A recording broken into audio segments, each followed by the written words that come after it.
Salam kenal dan selamat berjumpa kembali dengan cerita silat Indonesia, dalam lanjutan serial bersambung berjudul Si Tangan Halilintar, karya Asmaraman S. Koping Ho. Bagian kelima. Heng San duduk dalam kamar itu dan, untuk beberapa lamanya dia memikirkan percakapan dengan pelayan tua itu. Benarkah ada hantu di kamar ini? Dia teringat akan cerita gurunya, Pat Jiu Sin Kai tentang setan dan hantu. Menurut gurunya, apa yang disebut setan atau hantu itu memang ada. Akan tetapi setan yang menampakkan diri itu tidak berbahaya. Tidak ada setan yang menampakkan diri berani atau dapat mengganggu manusia. Yang amat jahat dan teramat berbahaya adalah setan yang mengganggu manusia melalui pikirannya. Setan atau nafsu manusia sendiri. Itu amat berbahaya. Kalau setan sudah menguasai hati akal pikiran manusia, maka si manusia itu akan diseret ke dalam lumpur kesesatan dan manusia itu akan dapat melakukan segala kejahatan yang keji dan jahat.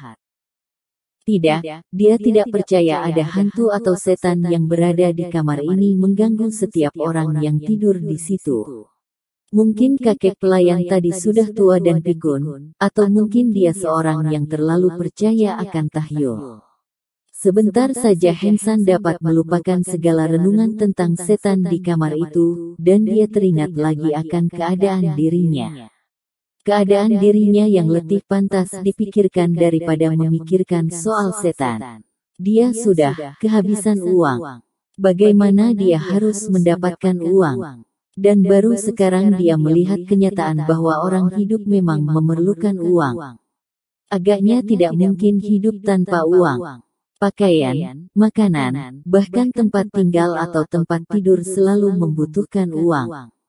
Teringatlah dia akan ucapan suhunya kalau bercerita tentang perantauan seseorang dalam dunia Kang Ou. Perantauan seperti itu tidaklah mudah. Bukan menghadapi musuh para penjahat saja yang berbahaya, melainkan yang lebih berbahaya lagi adalah kebutuhan akan uang. Seorang perantau akan menghadapi kesulitan besar kalau tidak pandai mencari uang untuk biaya hidupnya. Bahkan suhunya memberi contoh dirinya sendiri.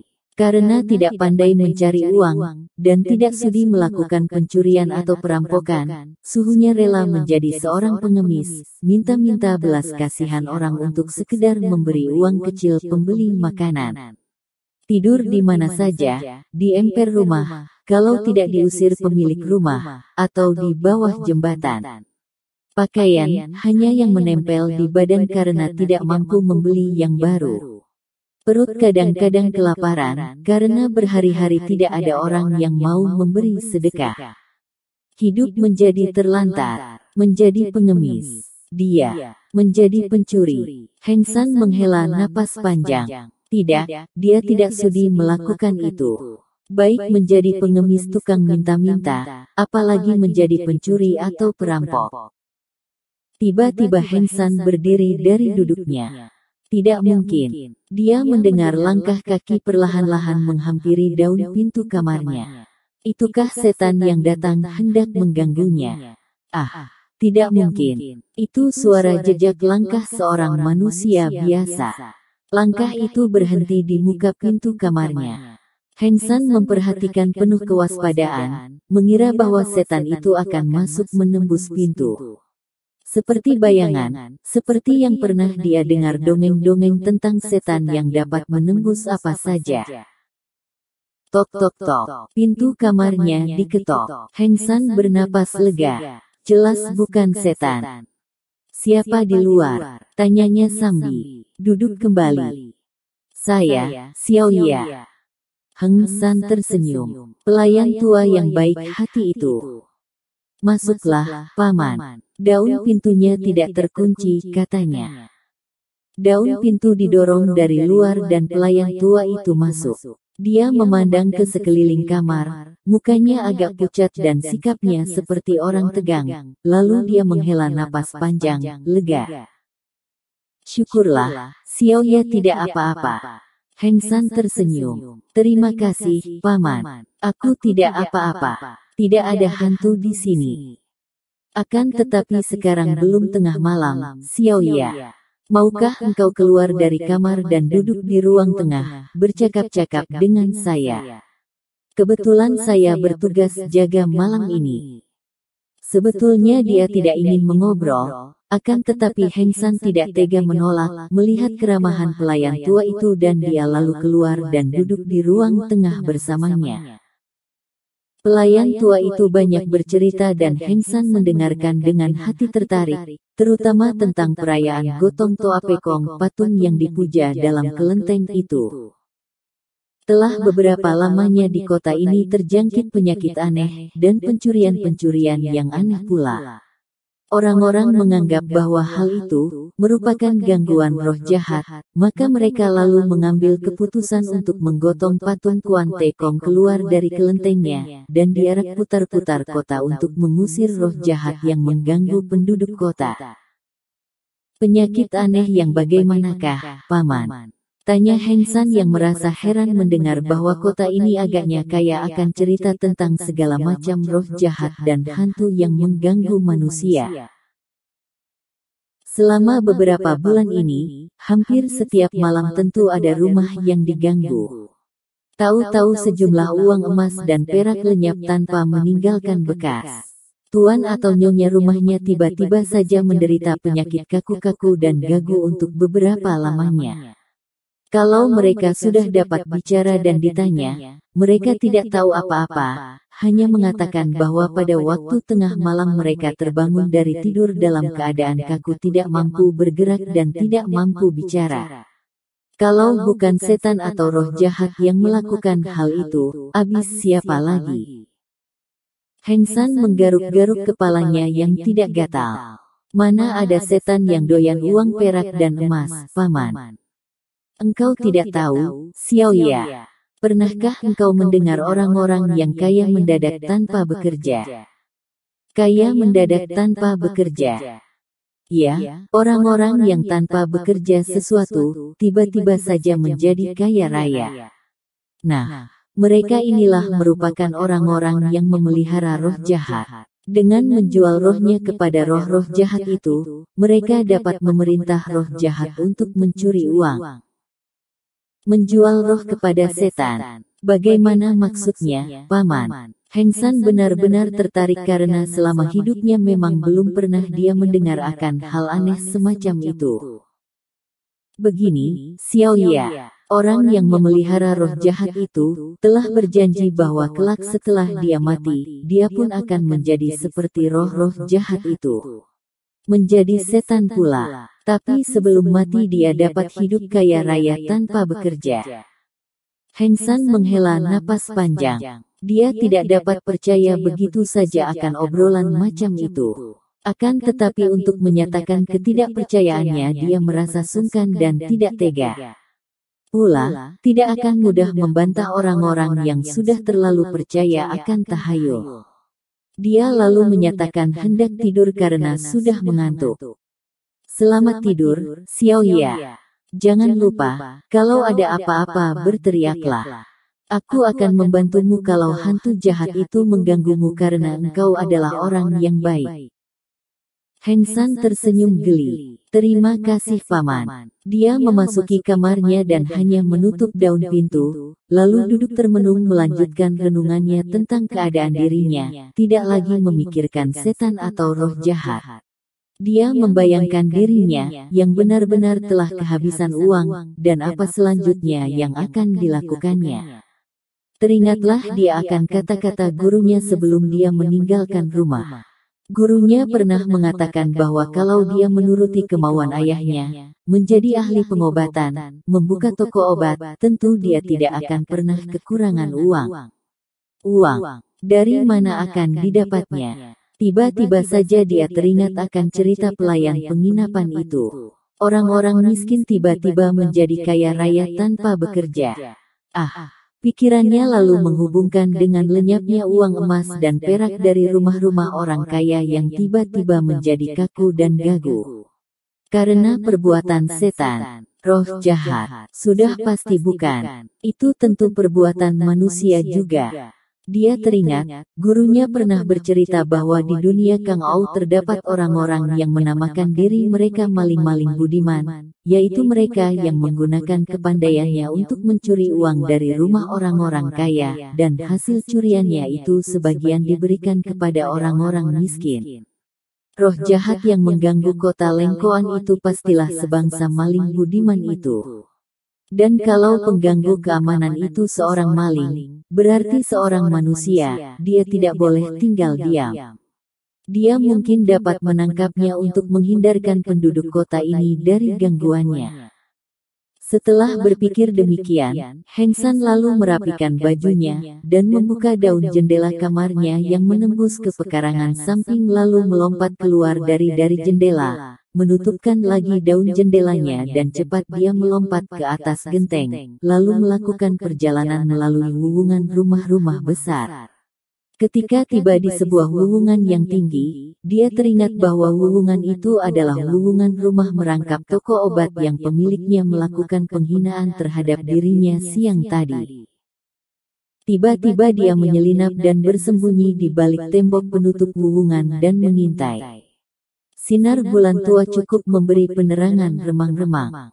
Tadi dia melihat bayangan berkelebat di atas rumah depan.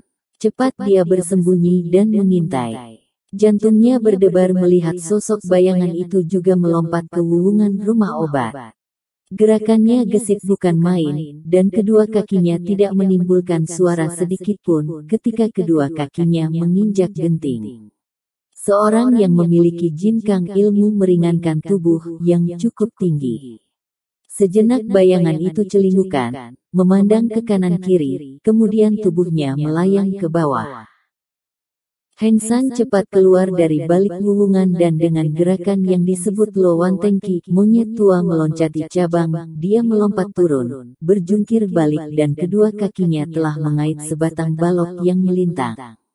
Dari tempat gelap ini, dia dapat memandang ke sekeliling rumah itu di bawah. Dia melihat bayangan itu menghampiri sebuah jendela, meraba-raba jendela dan sebentar saja jendela telah terbuka tanpa mengeluarkan suara. Bayangan itu lalu melompat ke dalam kamar melalui jendela yang terbuka. Heng San cepat melayang turun dan mengintai dari balik jendela yang terbuka. Biarpun dia merasa tidak suka kepada pemilik toko obat yang sombong itu, namun dia tetap saja hendak mencegah kalau pencuri itu hendak mengganggu atau membunuhnya. Heng San melihat bayangan itu menyingkap ke lampu dan dalam keremangan, dia melihat seorang laki-laki yang bukan lain adalah pemilik rumah obat itu rebah di samping seorang wanita yang mungkin istrinya. Heng San sudah siap dengan sebuah batu kecil yang tadi diambilnya ketika dia turun. Dia siap menyambitkan batu kalau maling itu hendak melakukan pembunuhan. Akan tetapi bayangan itu tidak mencabut pedang yang berada di punggungnya, melainkan menggerakkan jari tangannya menotok dua orang yang sedang tidur itu. Heng San maklum dari gerakan tangan itu, bahwa yang ditotok adalah jalan darah yang membuat kedua orang lelaki dan perempuan itu tak mampu bergerak atau berteriak dan menjadi kaku dan gagu. Kemudian maling itu membongkar peti dan mengeluarkan sebuah kantong yang nampaknya berat. Ketika tali kantung dibuka, di bawah sinar lampu gantung tampak bahwa isinya uang emas dan perak yang berkilauan. Setelah mengikat lagi mulut kantung, bayangan itu lalu melompat keluar dari jendela dengan cepat. Heng San sudah siap dan telah mendahului melompat ke atas wuwungan. Hatinya merasa girang karena tanpa disangka-sangka dia telah menemukan orang yang selama ini mengganggu ketenteraman penduduk kota itu. Kiranya orang inilah yang disangka roh jahat, yang membuat orang-orang menderita penyakit aneh, tubuhnya kaku dan gagu. Dan orang ini pula yang dianggap roh jahat yang dipelihara orang yang mencari pesugihan. Ketika bayangan itu melompat ke atas genteng, tiba-tiba dia merasa ada angin menyambar. Ia cepat mengelak, akan tetapi tahu-tahu kantung uang yang dipanggulnya telah tertarik dan pindah tangan. Ia mengeluarkan jerit lirih dan memandang ke depan. Seorang pemuda dengan senyum mengejek berdiri di depannya dan kantung uang itu telah berada di tangan pemuda itu. Di lain pihak Heng San menjadi terkejut dan heran. Bayangan itu ternyata adalah seorang pemuda yang bertubuh kecil ramping dan wajahnya tampan sekali. Ketika bayangan itu tadi menjerit lirih, keheranan Heng San bertambah karena dia tahu bahwa yang berdiri di depannya adalah seorang wanita muda yang menyamar sebagai laki-laki. Jadi, roh jahat itu engkaukah? Tanyanya dengan heran. Gadis cantik berpakaian pria itu menjadi merah mukanya, dan cepat ia mencabut pedang panjang tipis yang terselip di sarung pedang yang diikat di punggungnya. Pedang itu berons merah dan merupakan sebuah pedang yang indah, juga mengkilap saking tajamnya tertimpa sinar bulan.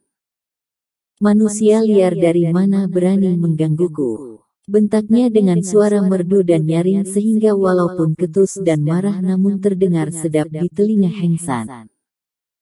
Maaf, Nona. Sungguh aku tidak mengira bahwa roh jahat yang mengganggu kota ini adalah seorang gadis. Jangan banyak cakap, kembalikan kantungku, bentak gadis itu. Heng San mengulurkan tangan yang memegang kantung seolah hendak mengembalikan kantung itu, akan tetapi ketika tadi dia merampas kantung, dia menggunakan tenaga terlalu kuat sehingga tali pengikat mulut kantung menjadi putus. Ketika dia menjulurkan tangan, kantung itu terbuka mulutnya dan sebagian isinya berhamburan di atas genteng. Bangsat kurang ajar. Gadis itu membentak dan cepat sekali ia menggerakkan pedangnya menusuk ke arah dada Heng San. Aku tidak sengaja Nona, Heng San berseru sambil cepat mengelak dari tusukan itu. Dia menutup kantung itu dan untuk mencegah isinya berhamburan keluar, dia menyelipkannya di ikat pinggangnya. Pada saat itu, lawannya sudah menggerakkan lagi pedangnya, membacok ke arah lehernya. Namun dengan luar biasa cepat dan gesitnya, Heng San sudah mengelak lagi. Sejak berguru kepada Pat Jiu Sin Kai dan digembleng ilmu silat tangan kosong yang banyak macamnya, dan ada di antaranya yang merupakan ilmu silat tangan kosong yang khusus untuk melawan musuh yang menggunakan pedang. Maka, biarpun gadis itu menyerangnya terus secara bertubi-tubi, dengan mudah Heng San dapat menghindarkan semua serangan itu dengan elakan maupun tangkisan tangannya dari samping. Dari serangan-serangan itu Heng San mengetahui bahwa gadis itu memiliki ilmu silat yang cukup lihai. Dia merasa kagum dan ingin sekali berkenalan karena dia menduga bahwa gadis ini adalah sebangsa gitu, maling budiman. Akan tetapi setelah serangan bertubi-tubi itu selalu dapat dia hindarkan, hal ini tentu membuat gadis itu merasa dipermainkan dan menjadi marah sekali. Nona, tahan dulu, mari kita bicara. Heng San melompat ke samping sambil mengangkat kedua tangannya. Akan tetapi gadis itu yang menjadi gemas dan mendongkol karena semua serangannya luput atau tertangkis tangan yang berani bertemu pedangnya itu, tidak menjawab melainkan terus mengejar dan mengiring serangan-serangan maut. Heng San menjadi bingung. Tiba-tiba dia mendapat akal. Dia sengaja memperlambat gerakannya sehingga ujung pedang gadis itu dapat menusuk ujung bajunya sehingga robek. Heng San sengaja berseru kaget dan ketakutan, lalu melompat ke samping Sambi.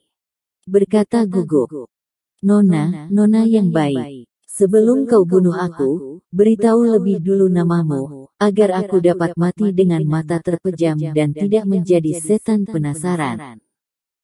Benar-benar gadis itu menahan pedangnya. Ia adalah seorang pendekar wanita yang tidak mau membunuh secara menggelap tanpa berani mengakui namanya. Dengar kau, bangsat kecil. Namaku adalah Ma Hong Lian, pendekar wanita dari Title. Nah, sekarang terimalah kematianmu dengan mata terpejam. Tanpa menanti jawaban ia lalu menyerang kembali dengan gerakan Pek Hong Koan Jit pelangi putih penutup matahari. Heng San pura-pura terkejut dan bergerak cepat mengelak. Hatinya girang karena akalnya telah berhasil, dia telah mengetahui nama gadis jelita itu. Title Lihiap, pendekar wanita dari Title. Kenapa engkau bernafsu besar untuk membunuhku? Engkau tidak takut nanti setanku selalu mengejarmu untuk menuntut balas? Kamu laki-laki kurang ajar. Tunggu nonamu mengambil kepalamu. Pedang itu berkelebat lagi menyambar ke arah leher. Hai, luput lagi nona. Suka betulkah engkau pada kepalaku, Nona Hong Lian? Heng San menggoda sehingga kemarahan gadis itu semakin memuncak. Ia merasa bahwa ia pasti akan dapat membunuh laki-laki kurang ajar ini karena bukankah tadi hampir saja pedangnya menembus tubuh pemuda itu dan merobek ujung bajunya.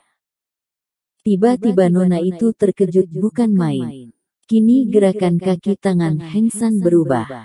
Tubuh pemuda itu kini bergerak cepat sekali, berloncatan ke kanan kiri dan tiba-tiba di belakangnya, dan cepat sekali sudah berada di depannya lagi sehingga mata gadis itu berkunang dan kepalanya menjadi pusing. Kemudian, sebelum ia mengetahui bagaimana pemuda itu melakukannya, tahu-tahu pedangnya telah terampas. Melihat gadis itu kini berdiri di depannya dengan muka pucat, Heng San menjadi tidak tega dan merasa iba. Dia mengambil kantung dengan tangan kiri, lalu mengulurkan kedua tangannya, yang kiri memegang kantung yang kanan memegang pedang, sambil berkata lembut, Nona, terimalah barang-barangmu. Aku Lau Heng San bukanlah bangsat kecil seperti yang kau kira. Atau, sebaiknya kita jangan bicara tentang roh jahat atau maling, karena hal itu bisa menyinggung perasaanmu juga. Dia tersenyum. Gadis itu menggigit bibir sendiri dan memandang dengan penuh kebencian, lalu dengan isak tertahan ia membalikkan tubuh dan melompat pergi. Heng San hendak mengejar, akan tetapi dia berpendapat bahwa hal itu tentu akan memperbesar kesalahpahaman dan menambah kemarahan nona itu.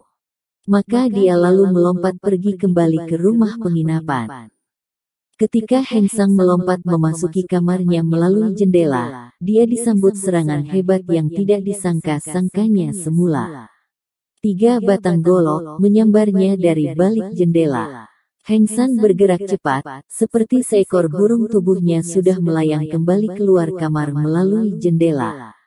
5 orang berpakaian seperti jago-jago silat, masing-masing memegang sebatang golok besar juga berlompatan keluar jendela, dan setelah tiba di luar segera mengepung Heng San dengan muka bengis mengancam. Nah, itu dia, aku sudah curiga bahwa dia bukan orang baik-baik. Pantas dia berani bermalam di kamar ini. Ternyata dialah hantu dan roh jahat itu. Serbu, tangkap. Yang berteriak itu adalah pelayan rumah penginapan yang ramah itu.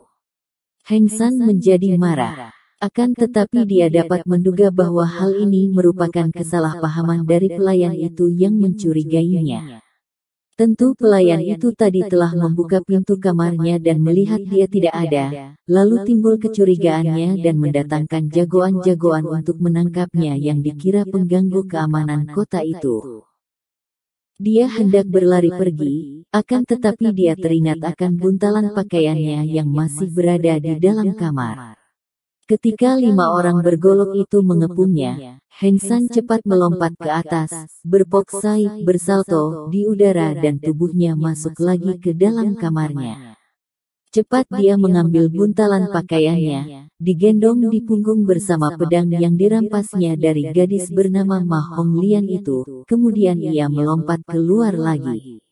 5 batang golok menyambutnya. Akan tetapi Heng San mempergunakan kepandaiannya.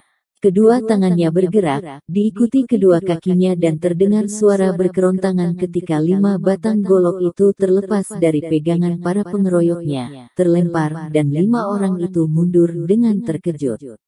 Heng San menggunakan kesempatan itu untuk melompat jauh dan menghilang dalam kegelapan malam. Dia terus berlari meninggalkan kota Lengkoan, akan tetapi ketika tiba di atas buungan toko obat di mana tadi Ma Hong Lian beraksi, dia teringat bahwa dia masih membawa setengah kantung terisi uang emas dan perak milik toko obat itu. Dia berhenti dengan ragu, akan dikembalikankah uang pemilik toko obat itu? Tiba-tiba dia mendengar isak tangis yang datangnya dari rumah kampung di belakang toko obat. Di belakang toko-toko yang berjajar di sepanjang tepi jalan raya terdapat perkampungan rumah-rumah kumuh. Dia lalu berlompatan ke atas genteng rumah dari mana datangnya isak tangis wanita itu. Dia mengintai dari atas genteng. Sebuah ruangan rumah yang kumuh dan kotor. Seorang wanita duduk di tepi dipan bambu menunggui seorang anak berusia 5 tahun yang tampaknya sedang menderita sakit. Anak itu menggigil kedinginan, walaupun sudah ditimbuni kain-kain butut yang banyak. Jelas dia menderita demam. Seorang laki-laki setengah tua duduk di kursi butut dan tampak sedih sekali. Sudahlah, jangan menangis. Anak kita tidak akan sembuh oleh tangismu, kata laki-laki itu sambil menghela napas panjang. Keterlaluan sekali juragan toko obat itu. Kenapa dia tidak mau menolong anak kita?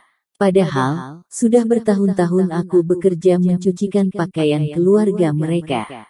Tangis wanita kurus itu. Orang-orang kaya itu, mana ada yang baik hati. Semakin kaya, mereka itu menjadi semakin kikir. Permintaan tolong kita dianggap sebagai pengganggu kesenangan mereka saja. Tertegun Heng San melihat dan mendengar semua itu. Kini mengertilah dia apa yang telah diperbuat gadis bernama Ma Hong Lian itu. Gadis itulah yang mengambil uang para hartawan kikir dan dia pula yang membagi-bagikan uang kepada para fakir miskin. Dan dia telah mengganggu pekerjaan gadis itu. Terdorong oleh perasaan kagum terhadap nona itu, dia lalu mengambil beberapa potong uang perak dan dijatuhkan ke bawah dari celah-celah genteng.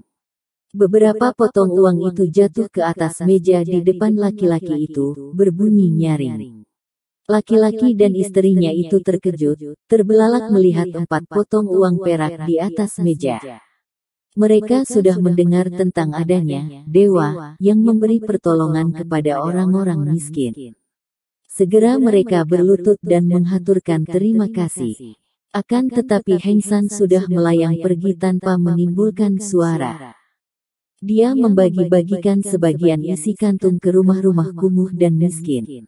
Kemudian baru dia meninggalkan kota Lengkoan. Masih ada uang emas 1/4 kantung. Kini dia tidak malu menganggap uang itu sebagai miliknya sendiri. Dia memang membutuhkan uang untuk biaya hidup. Setelah berlari keluar kota Lengkoan beberapa lamanya, dia melihat sebuah kuil tua yang sudah tidak dipergunakan di tepi jalan. Kuil kosong itu tampak angker dan menakutkan, akan tetapi Heng San yang merasa lelah dan mengantuk, segera masuk ke dalam kuil, menemukan bagian yang agak bersih dan tidur di situ sampai pagi. Pada keesokan harinya setelah matahari terbit, Heng San melanjutkan perjalanannya. Ketika melewati sebuah dusun, dia berhasil membeli seekor kuda yang kuat dan dia melanjutkan perjalanannya dengan menunggang kuda. Selama 2 hari dia melakukan perjalanan naik turun bukit dan masuk keluar hutan. Dia menikmati keindahan pemandangan alam di sepanjang perjalanan. Kini dia selalu membawa bekal makanan roti dan daging kering, dan sebuah guci yang diisi air minum. Tidurnya di mana saja, kalau perlu, karena tidak menemukan kota atau dusun dan kemalaman di jalan, dia tidur di kuil tua, di gubuk sawah ladang, atau di atas pohon. Bersambung ke bagian berikutnya, pada penayangan selanjutnya. Jangan lupa untuk mengklik subscribe, tinggalkan komentar, like dan share, agar tidak ketinggalan informasi terbaru dari kami. Sampai berjumpa kembali pada episode berikutnya.